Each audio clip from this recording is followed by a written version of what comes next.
court-métrage, oui, c'est mon premier scénario. Mais avant ça, j'ai passé plusieurs années, je crois que ça faisait 3 ans que j'écrivais quotidiennement pour la série Scène de ménage sur M6. Donc je suis habitué à écrire du sketch. C'est là-bas que j'ai rencontré Alexandre, le réalisateur du film.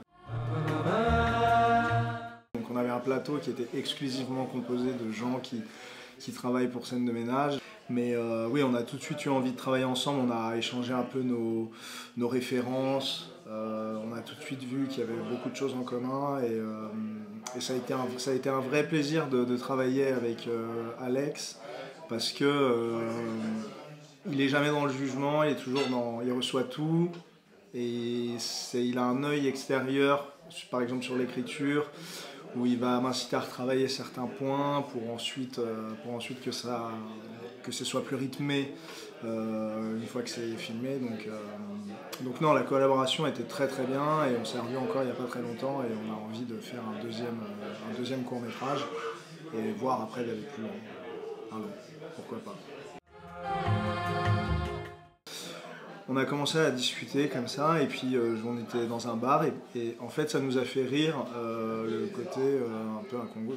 Au tout début on voulait que ce soit quelqu'un qui se pend dans les toilettes d'un bar, mais après on fait dans une ère de jeu pour apporter un peu plus d'impact et peut-être d'absurde et le retournement qu'on lui propose une mort plus glorieuse et que ce soit une militante végane qui lui propose de s'immoler, c'était vraiment de l'impro sur une discussion et ensuite je suis rentré chez moi et j'ai écrit un premier jet et puis qu'on a retravaillé plusieurs fois et ensuite le film a vu le jour. Moi au tout départ je voulais vraiment j'imaginais vraiment Philippe Rebaud. On a réfléchi à d'autres comédiens parce qu'on se disait qu'on l'aurait jamais et que c'était un peu compliqué.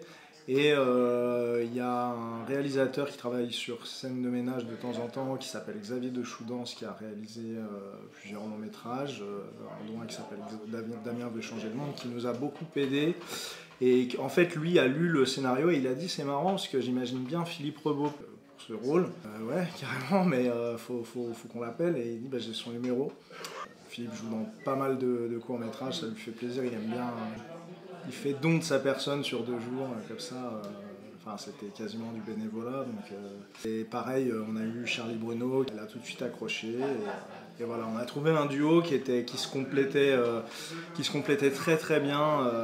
Le côté un peu parfois brouillon de Philippe Rebaud, mais qui fait que c'est ce qu'on aime chez Philippe Rebaud, et le côté plus cadré, on va dire, de Charlie qui justement a un peu l'idée tout au long des échanges. Et franchement, on a trouvé un duo qui marche super bien, on est très très contents. Avec Alex, on voulait faire quelque chose de très réaliste, très, on va dire même naturaliste, et pousser paradoxalement le côté absurde. Donc on voulait faire un peu le grand écart. Et on s'est dit, vous prenez le texte qui est écrit et vous le remettez en bouche, et si vous devez improviser, si vous devez bégayer, c'est pas grave. Nous, ce qu'on voulait, c'est que ce soit quelque chose de très brut. Je pense qu'on a réussi à créer ce qu'on voulait faire, créer une atmosphère un peu bizarre. On ne sait pas trop sur quel pied danser, on ne sait pas si c'est vrai, si c'est...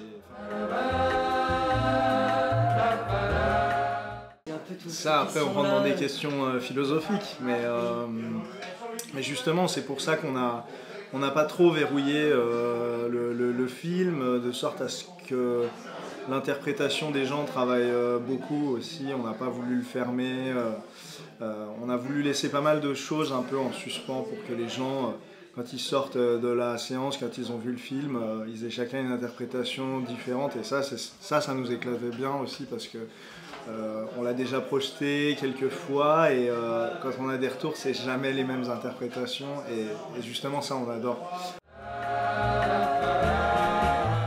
Et à mon avis, ça partirait sur soit une comédie romantique, soit un buddy movie homme-femme, voilà, avec avec pour idée que l'amour de son prochain c'est mieux que l'individualisme.